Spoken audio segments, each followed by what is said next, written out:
સિનોર તાલુકા પંચાયતના તાલુકા વિકાસ અધિકારી કેટી ઠક્કર વય નિવૃત્તિ થતા તાલુકા પંચાયત કચેરી ખાતે વિદાય સમારંભ યોજાયો।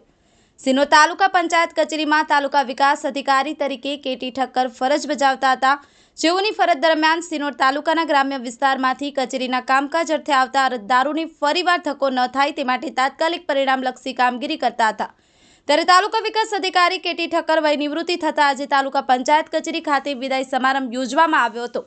આ વિદાય સમારંભમાં સિનોર મામલતદાર ઓફિસ સ્ટાફ, તાલુકા પંચાયત ઓફિસ સ્ટાફ ઉપસ્થિત રહ્યો હતો। જેસલ વસાવા સાથે સંજય ખત્રી, સિનોર સમાચાર ન્યૂઝ, સિનોર।